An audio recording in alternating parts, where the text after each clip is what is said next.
নেপাল হিমালয় পর্বতমালার দেশ। ইন্ডিয়া এবং বাংলাদেশের খুব কাছে এই দেশটি।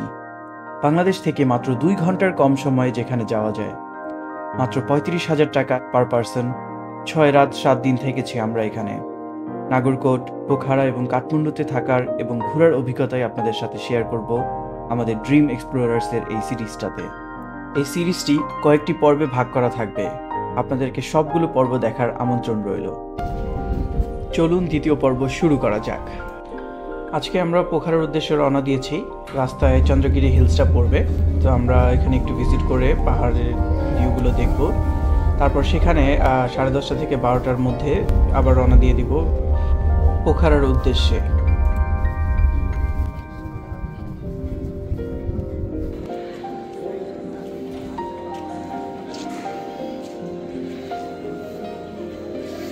সো গাইজ, এই যে সামনে এখান থেকে লাইন ধরে আমাদের উপরে যেতে হবে। আমরা এই যে স্টেয়ার্স দিয়ে ওখান থেকে কেবল কারে উঠবো। একটু ফ্রেশ হয়ে নিলাম। এখন হচ্ছে এই যে লাইন ধরবো কেবল কারে যাওয়ার জন্য। 10:30 বাজতেছে, পুরো দূরের উপরে, একেবারে দূরের উপরে আসলে। সো যে দেখি, ঘুমিয়ে গিয়েছিলাম গাড়িতে, অনেক সকাল সকাল উঠতে হচ্ছে তো। হ্যাঁ, সো এইটা হচ্ছে গাইজ কেবল কারের লাইন। মানুষ যখন বেশি থাকে তখন এখানে প্রচুর লাইন হয়। সো আমরা মোটামুটি কাছাকাছি চলে আসছি, একেবারে কেবলে উঠে যাবো এক্ষুনি।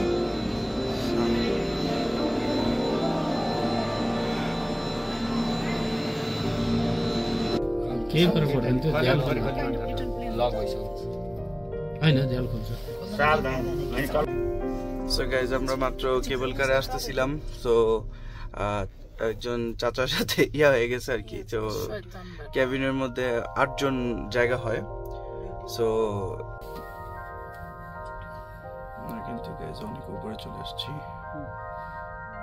চন্দ্রগিরি হিলসে যে কেবল কারের মাধ্যমে। সো একটা কেবল কারের মধ্যে কিন্তু 8 জন ফিট হয়। একটা আলাদা ক্যাবিন দরকার ছিল আমাদের ঘরের বাইরে আমাদের সাথে একটু আসছে। সো গাইজ, আমরা কেবল কার থেকে নামলাম। সামনের ভিউটা জাস্ট দেখেন। Wow, just wow.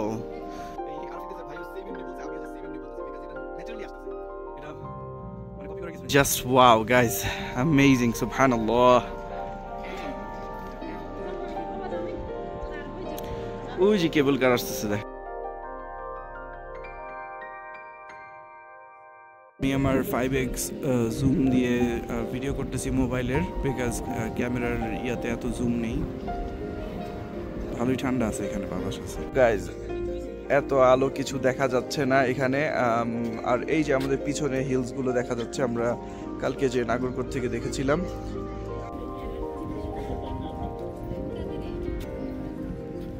আমরা উপরের দিকে যাচ্ছি, দেখি আর একটু উপরে কোনো পিক আছে কিনা।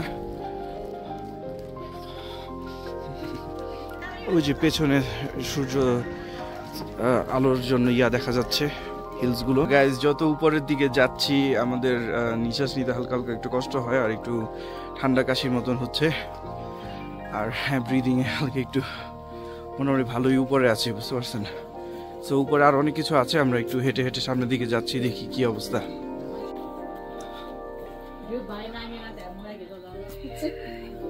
পাহাড় ঘুরে ঘুরে কিন্তু উপরে যাচ্ছি আমরা। ভিউ টাওয়ার আছে মেবি একটা।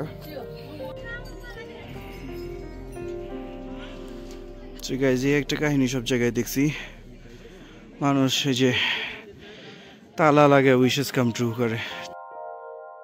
এখানে জিপ লাইন আছে, স্কাই টাওয়ার, স্কাই সাইক্লিং আছে, চিলড্রেন্স পার্ক আছে, সামনে এভারেস্ট ভিউ পয়েন্ট আছে।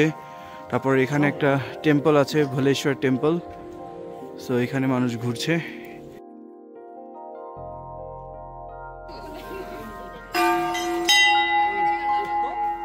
আরেকবার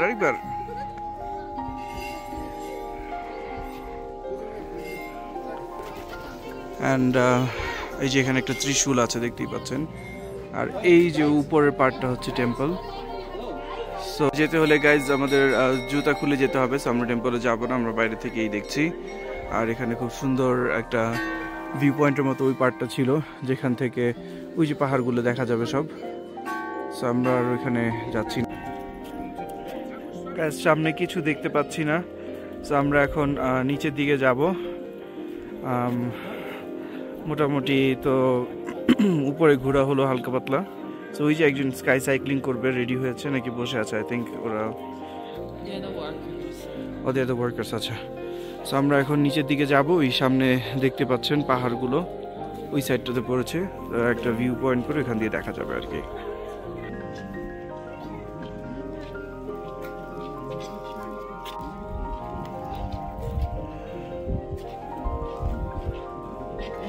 গাইজ এই যে আমরা নিচের দিকে নামছি, আমরা আবার কেবল কার দিয়ে এখন নিচে চলে যাব, যেহেতু আমাদের কাছে সময় কম হাতে। এখন বাজতেছে হচ্ছে 11:10, সো 12টার দিকে আবার কেবল কার অফ হয়ে যায়।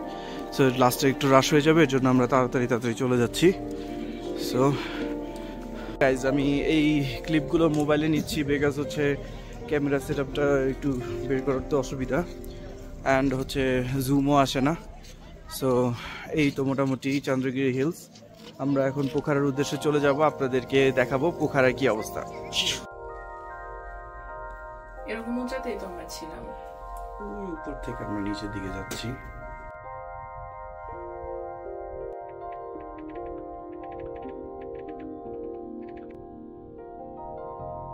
আমরা মাত্র উপর থেকে নামলাম, এক্সপেরিয়েন্সটা ভালোই ছিল। I think you guys should do it as well. And হালকা একটু স্কেরি ছিল, নিচে না দেখলেই হয়েছে।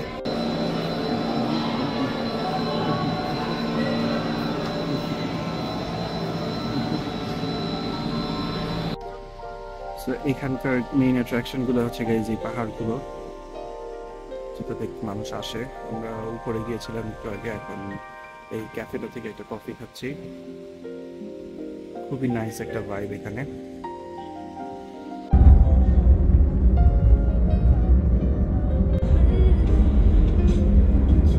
সো গাইজ আমরা এখন পোখারা যাওয়ার পথে লাঞ্চের জন্য নামতেছি। এখানে আমরা লাঞ্চ করব হ্যামলেট রেস্টুরেন্ট।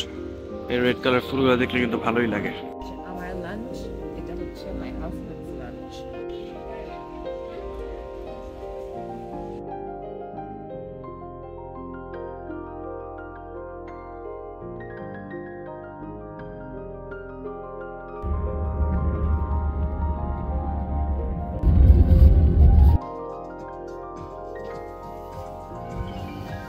কয়েক ঘন্টা জার্নি করার পর এখন একটা রাস্তা আসছে, যেখানে রাস্তা বন্ধ। এখন দেখি কি হয়, পোখারা কিভাবে যেতে পারি আমরা। অবস্থা খারাপ। সো এখান থেকে গাইজ মাটি ফেলতেছে তো নিচের জন্য 20 মিনিটের জন্য রাস্তা বন্ধ। এই আমাদের ড্রাইভার ভাই, আমরা বসে আছি সবাই। গাইজ এখন মোটামুটি তারা ক্লিন করছে এটা, তারপর চালু হয়ে যাবে আমাদের ট্রিপ।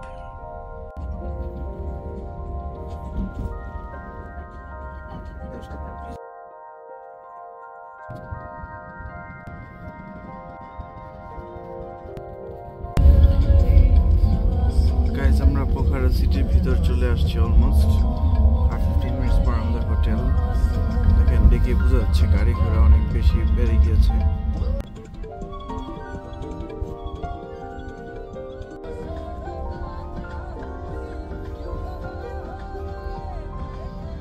আমরা লেক ফ্রন্ট দিয়ে যাচ্ছি, অনেক দোকানপাট এখানে, অনেক দোকানপাট। গাইজ এন্ট্রির পরে হোটেলটা দেখতে এরকম, এত সুন্দর। আর ভেতরের পার্টটা আরো বেশি সুন্দর, যখন রুম থেকে আমরা যখন সুইমিং পুলগুলো দেখতেছিলাম।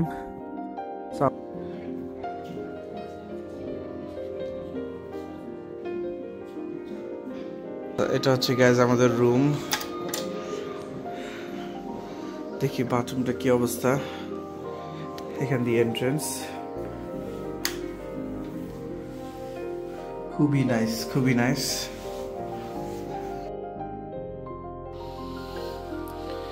রুম মোটামুটি বড়ই আছে গাইজ। এই যে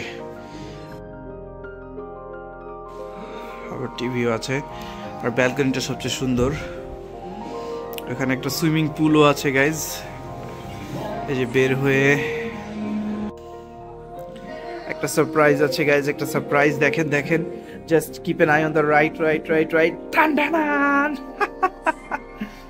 একটা ফেরিস হুইল আছে। এই অনেক ফাস্ট ঘুরে ফেরিস হুইলটা, দেখো।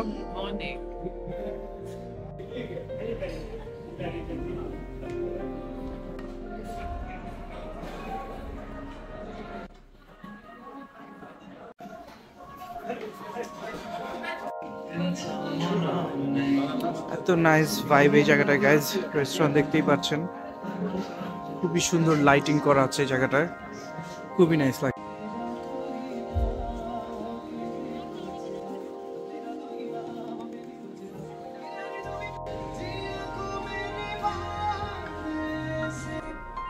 পোখারাতে আমরা 3 দিন থাকবো, তারপর আমরা আবার কাঠমান্ডুতে ব্যাক করব।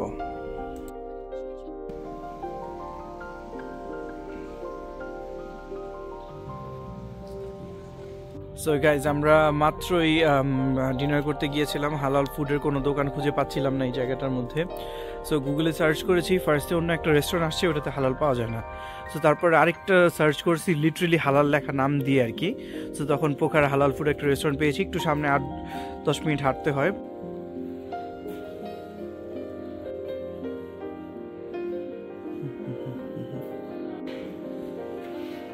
এই হচ্ছে আমাদের হোটেল। এখান থেকে ফিওয়া লেকটা সামনের দিকে দেখা যায়, আর সুইমিং পুলের অন্য একটা সাইড আছে। গাইজ, এখানে হোটেলে কিছু রুম আছে দেখতেই পাচ্ছেন। এখান থেকে আবার ব্যালকনি থেকে এই ভিউটা দেখা যায়। এখানে তারা যে দোলনা দিয়েছে, ভালোই লাগে। আর ওই লেফট সাইড গুলো হচ্ছে সুইমিং পুলটা, এখান থেকে শুরু। আর ওই যে ওখানে হচ্ছে ব্রেকফাস্ট প্লেস, রেস্টুরেন্ট তাদের ম্যাজেস্টিক, খুবই সুন্দর একটা রেস্টুরেন্ট। আমাদের রুমটা আই থিঙ্ক এই যে এই কর্নারটা হবে এই ব্যালকনির। রাতে খাওয়া দাওয়ার পর আমরা একটু ঘোরাঘুরি করলাম, এখন আমরা ঘুমাতে যাব। আগামীকালকে আমরা সারাংকোটে যাব।